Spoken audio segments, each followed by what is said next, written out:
Jack, your thoughts on an incident-packed game?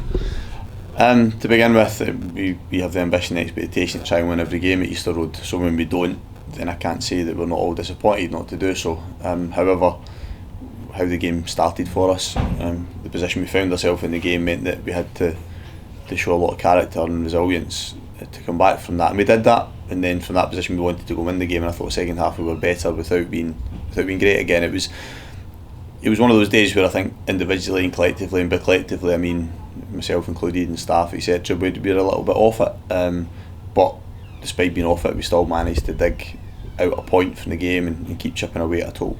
Yeah, you mentioned it, I think it's something like 5 games in 13 days. It would have been easy for the boys not to throw in the towel, but they'll go through the motions, but they did well to dig deep.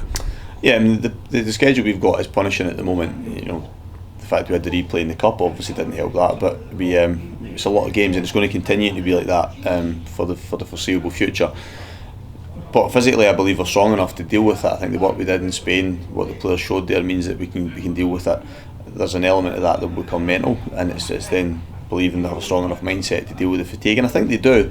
I just thought that, as I said, that sometimes you need a spark to the game, and we were a little bit reactive to everything today rather than being on that front foot both in and out possession. So it was I wouldn't disguise the fact that I don't think we played well. I've mentioned that already, but what I would give the players enormous credit for was their attitude in the game. You know, they have been really good for me in that respect. They have continued to chip away at whatever situation they found themselves in, good or bad, and they got something from the game today where other teams wouldn't have. Another goal for Christian, probably a more difficult one to score as well, digging out from behind them.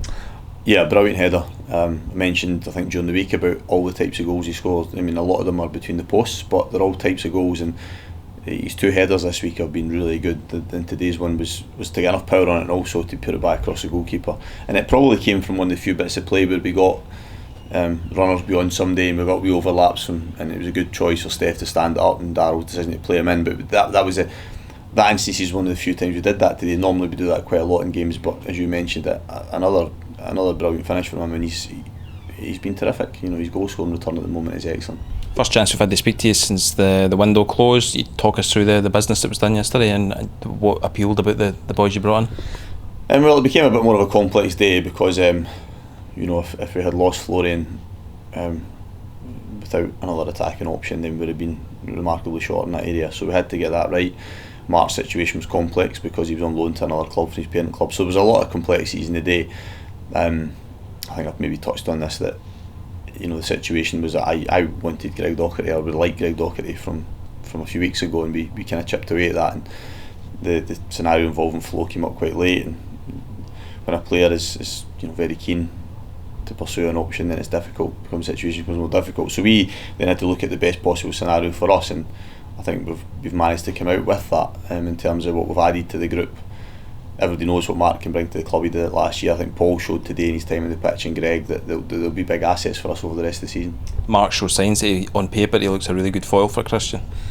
Yeah, I've obviously worked with him this season, and he started the season well at Sunderland and found himself out of the team, but his goal scoring return even the early part of the season was good, and he'll thrive off Christian, I think, as well. So it's nice to get him on the pitch for that length of time today. And as I said, he's not had a lot of football recently as well, but he only travelled late last night to get with us, so it was a big ask for him as well. But as I said, all 3 I think contributed to the improvement in the second half as well. Finally a big game on Wednesday. Yeah, tough match, but one that we're looking forward to. It's an exciting week for us, and we've got some things to put right in terms of our performance, because I think the performance here against Rangers was one of our poorer ones over the last 2 or 3 months, and so we've got that to put right to begin with, and we're determined to do that, to put a performance in that is more reflective of us, and if we do that, then we'll be competitive in the game.